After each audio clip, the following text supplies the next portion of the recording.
I found out that my granddaughter has been taken. Casey's mom told the 911 operator, her voice trembling. She has been missing for a month. Her mother finally admitted that she had been missing. There's something wrong, Casey's mother uttered. Those 4 words would linger in the minds of Americans for almost 2 decades. Today, on Shadow of Doubt, we unravel the first part of the twisted tale of America's most hated mother, Caylee Anthony. Caylee Anthony was a young mother living in Orlando, Florida with her 2-year-old daughter, Caylee Anthony. Only 19 when Caylee was born, Caylee co-parented with her own parents, Cindy and George Anthony. They were a seemingly normal family, living what appeared to be a typical suburban life. But beneath that facade, darkness loomed.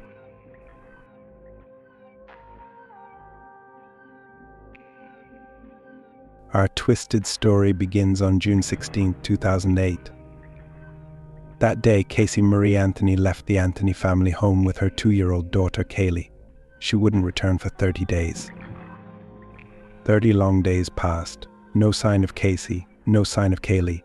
Then, on July 15th, Caylee Anthony finally returned home, but without her baby girl.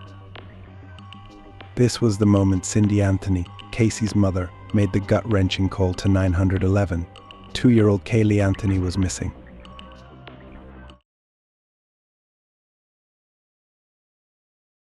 What's your emergency? I called a little bit ago, the deputy sheriff. I found out my granddaughter has been taken. She has been missing for a month. We're talking about a 3-year-old little girl. My daughter finally admitted that the baby's in the store. I need to find her. Your daughter admitted that the baby is where? But the babysitter took her a month ago. My daughter's been looking for her. I told you my daughter was missing for a month. I just found her today, but I can't find my granddaughter. And she just admitted to me that she's been trying to find her herself.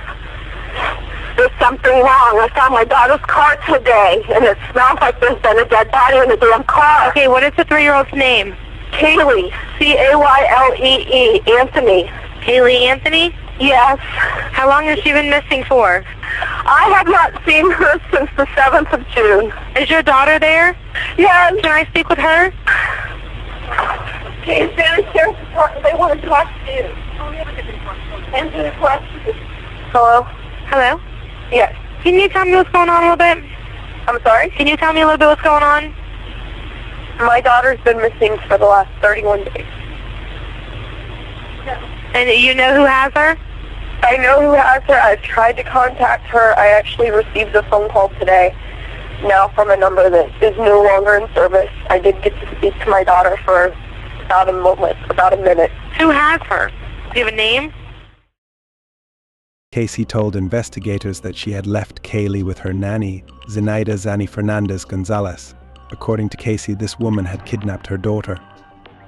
A terrified mother, Casey claimed she had spent the last 30 days desperately searching for her abducted child and the mysterious nanny who had taken her. But something didn't add up.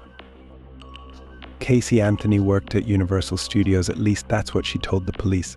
She claimed she was employed in the events planning department, a respectable job for a young mother. On July 16th, just 1 day after Caylee was reported missing, Casey agreed to take Florida policemen to her workplace. They wanted to understand more about this young mother's life and how she could go an entire month without reporting her 2-year-old child missing. The officers followed her as she confidently led them to the Universal Studios offices. As they walked through the hallways, Casey waved at her co-workers, people who, as it turns out, had never seen her before. Finally, they reached a dead end.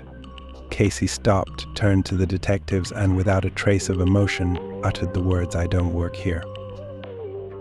The truth was out. Casey had fabricated the entire story, her job at Universal Studios, a lie. The co-workers she waved to, strangers, and Zenaida, the so-called nanny. Investigators found the apartment where Casey claimed she regularly dropped off Caylee. It had been abandoned for over 140 days. The house of cards Caylee Anthony had built began to collapse. She was arrested for lying to the police. The charges against her: child neglect, giving false statements, and obstruction of justice. But this was only the beginning. this story is far from over. In our next episode, we'll delve deeper into the case that gripped the nation and the shocking trial that followed. If you don't want to miss it, make sure to subscribe and turn on notifications. We'll see you in the next video right here on Shadow of Doubt.